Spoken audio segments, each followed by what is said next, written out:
मुझे आशा है आप सभी अच्छे और प्रसन्न होंगे। चलिए आज हम पढ़ते हैं पाठ 11, मेरा नया बचपन। करते हैं इस पाठ की शुरुआत। बच्चों, इन पंक्तियों को पढ़ने से पहले यहाँ पर कुछ प्रश्न हैं, चलिए पूछते हैं। बचपन के दिनों की कोई शरारत याद है? दूसरा है, छोटे भाई बहनों की अटखेलियां कैसी लगती हैं? चलिए इस पंक्तियों का सारांश पढ़ते हैं। इस कविता में कवियत्री ने अपने बचपन की याद को याद किया है। बचपन की सरल मधुर स्मृतियां आनंद का अतुलित भंडार होती हैं। कवियत्री ने अपनी बिटिया के बचपन की अटखेलियों और शरारतों में अपने ही बचपन की झलक देखी। उन्हें लगा कि उनका बचपन फिर से लौट आया है। आइए शुरू करते हैं। बार बार आती है मुझको मधुर याद बचपन तेरी। यहाँ पर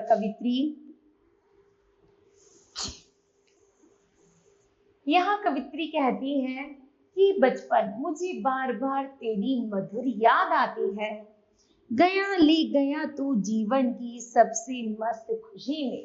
अर्थात बचपन जैसे गया तो तू मेरी सबसे अच्छी और मस्त खुशी अपने साथ ले गया है।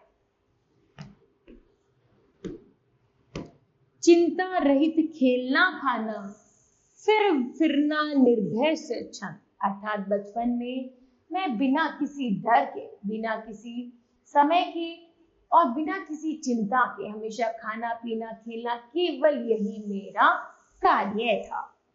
कैसे भूला जा सकता है बचपन का अतुलित आनंद।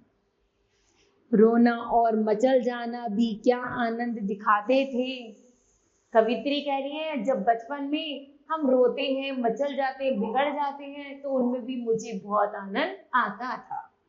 बड़े बड़े मोती से आंसू जयमाला पहनाते थे और इतना रोते थे अपनी इच्छा पूर्ति के लिए कि बड़े बड़े आंसू पूरे से हम भीग जाते थे।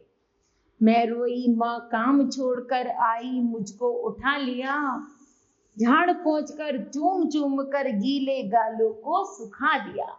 अर्थात जब भी मैं रोती थी मेरी माँ आती थी, मुझे गले लगाती थी और मुझे इतना प्यार करती थी। जो मेरे गीले आंसू होते थे या गीले गाल होते थे उनको भी वह सुखा देती थी। अर्थात मेरी माँ मुझे इतना ही प्यार करती थी।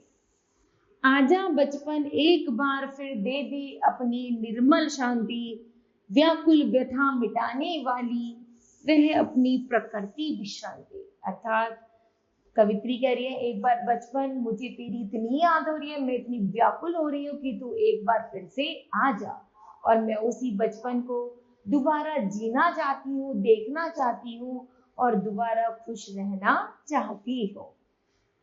वह भोली सी मधुर सरलता, वह प्यारा जीवन निष्पाप, क्या फिर आकर मिटा सकेगा तू मेरे मन का संताप।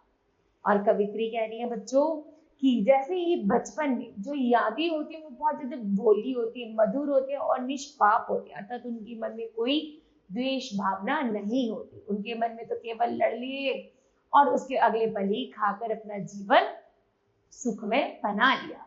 तो बच्चों का जीवन ऐसे ही होता है।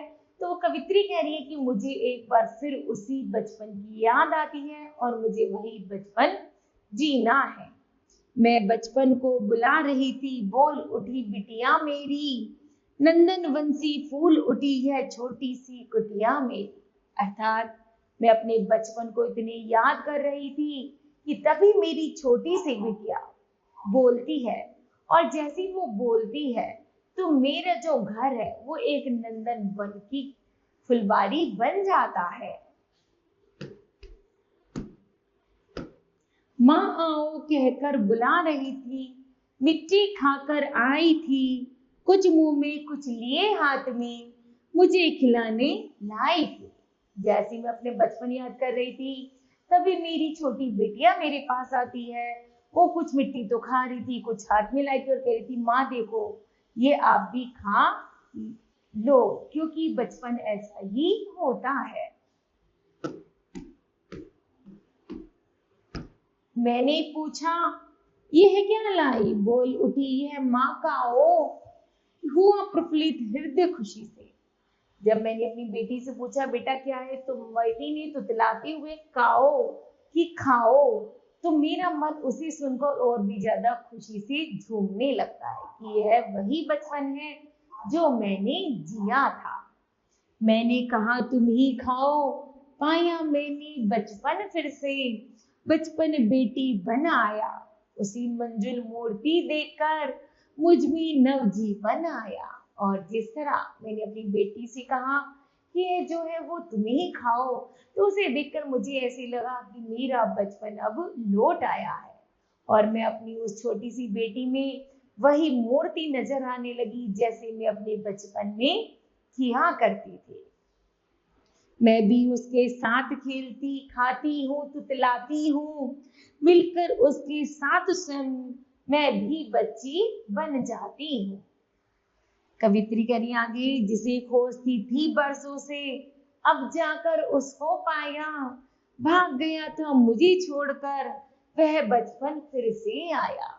अर्थात कवित्री कह रही है, जिसे मैं बरसों से ढूंढ रही थी वो तो अब जाकर मिला है। अर्थात मुझे वो बचपन अपनी बेटी में दिखा है। जो शरारती, जो कारनामे मैं करती थी वही मेरी बेटी आज कर रही है। तो मुझे अपना ऐसा लग रहा है कि जैसे मेरा बचपन लौटकर वापस आ गया है। ठीक है, इस तरह बच्चों ये पंक्तियां समाप्त होती हैं। मुझे आशा है कि आप सभी को भी यह पंक्तियां समझ आई होंगी। धन्यवाद।